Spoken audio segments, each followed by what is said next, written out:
because that was cold. And I want you to understand, this woman is sitting here trying to make it seem like we don't hear what we hear, guys. And so when y'all in the comment section, she's cute and she cute. I told you, you better watch these cute girls. Man, you said I'm making it sound like what?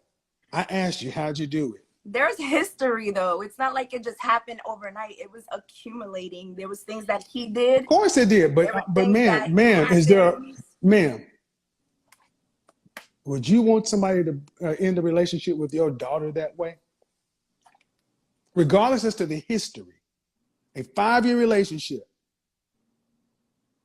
would you want somebody to be in the car knowing they got to go to work? There was no conversation to be had. He had to get the fuck out of the car. He had to move on. He had to be at work, man. He had to clock in. And see, that's what I mean. This conflict avoiding cowardice shit. I said, when women are done with you, she knew, well, I'm not going to tell him the night before so we can talk about it. I'm going to wait till we're 10, 15 minutes away. Oh, well, about 10 minutes away. Oh, by the way, this ain't working no more. Thanks. It didn't go down like that. We started talking in the car, and then it came up, and it happened. It happened. It happened. That's why I have zero sympathy for these modern savages. Oh, God. I wish I was a savage. Uh-huh. Well, that doesn't really sound too. Okay, of course they don't think. Okay, ma'am. Of course, and then here comes the. Well, you don't understand what I got to, ma'am. I don't have to. You did stuff. He did stuff. I did nothing. He did stuff. Bullshit. You're human. Swear. Huh? You know what? Maybe you're not. Yourself the season. She's right. She might not be. Because I want you guys to understand. With me? Like, I'm not talking. I'm talking through you because you don't even know how fucked up this sounds to a man. Because you guys all seem to, the way he's always seemed, it was him, not me. You were in a relationship 5 years, you did nothing wrong. It was all him, not me, such and so forth, and that's cool. I want you ladies to understand that we as men, every time we meet one of you, it is always, almost 100% of you, your exes are pieces that are just not good. I have never, ever in my life met a woman who said it was me. Men, in the comment section when this video is over, how many men met a woman who said, out of her mouth, first off the rip, I was the reason this is a problem? If that's the truth, write 362 in the comment section. If you had a woman that said right out of her mouth, it was me, write 362. Man, I got no dog in this fight. I'm telling you what I hear. Is it hard to listen to? No, it's not. So if a man asks you how your relationship ends, because I'm gonna ask you a simple question. How do you think your ex experienced dating you? If you asked him who said you for dating you was blank.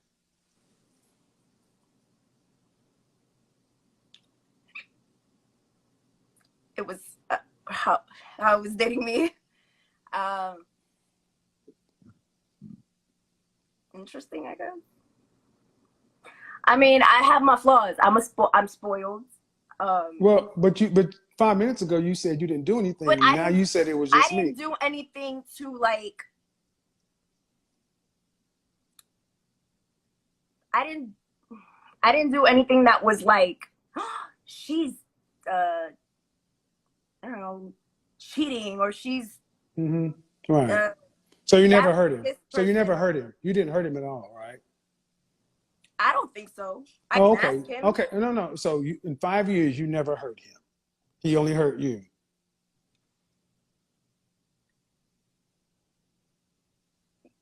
Yeah, I would say so. I mean, he felt insecure. That's like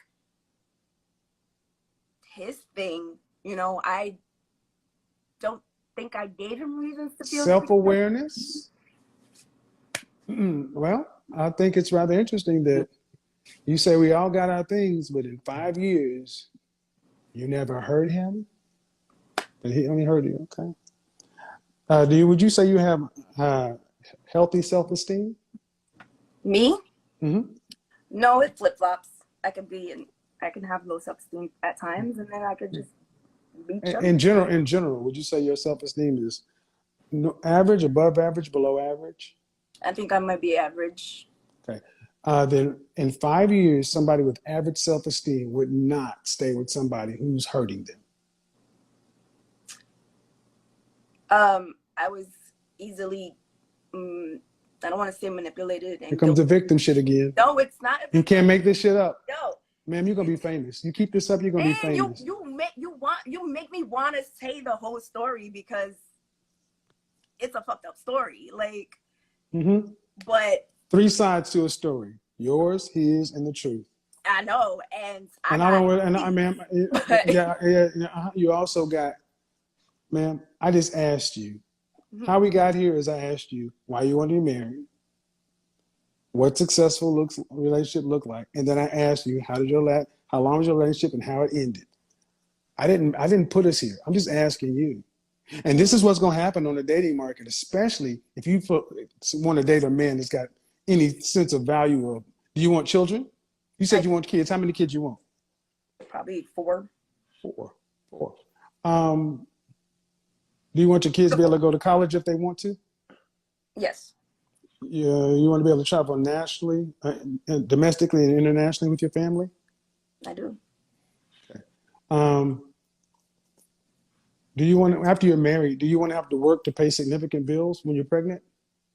I love my job. Do you want to have to work to pay significant bills when you're pregnant, married? No, I want. Okay. What percentage of the overall family financial load do you want to have to be responsible for a lifetime? Meaning it doesn't vary. You must pay this for a lifetime for 4 children, you and your husband. What percentage of overall family financial load? That's a good question. I know. I'll say like 20 to 30%. 30% means if you start working for any reason, the family's in serious financial jeopardy almost immediately. Really? You cannot, ma'am, could you survive a 30% pay cut at your current standard of living? Then thank you. All right. So 20 to 30%, you're in serious jeopardy. So what about 2 kids? No. No. I asked you what percentage of the overall family financial load do you want to have to be responsible for? That's the question that's on the table. Okay. What percentage? I just don't know.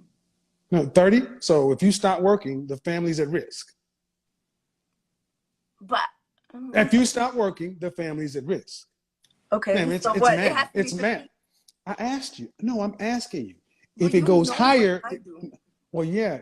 And this is about math. If it goes higher, there's more risk if you stop. See, right now, if you never get married, what percentage of your financial load are you going to have to be responsible for a lifetime? Right. So you got that. That's a simple concept. So if you're married with kids, 4 kids, what percentage of that do you want to have to be responsible for? More than 30? That means you're going to be more responsible. Or you'll be responsible for less than 30. That means your husband will be more responsible. I don't want to put all the burden on him, but I guess like 20%, 10%, 0%. Yeah. Okay. And what kind of income do you think you're going to need to live in Brooklyn or New York City? I don't want to stay here. I want to get out of New York. Where do you want to live? I don't know, somewhere in the South on a farm, I guess. Have you ever lived outside of New York City? Yes, I have. Where? I lived in Farmington, Connecticut. I lived in Albany, Binghamton, and Fort Lauderdale. Uh-huh.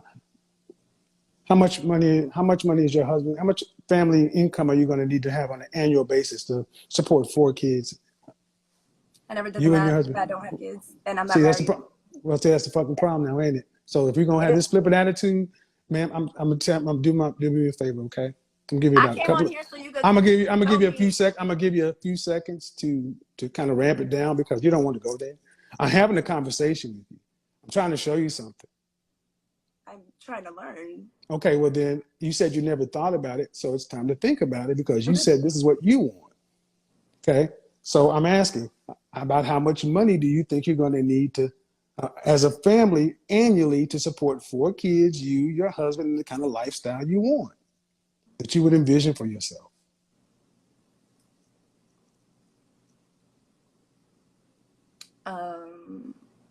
For me to bring in, like, No.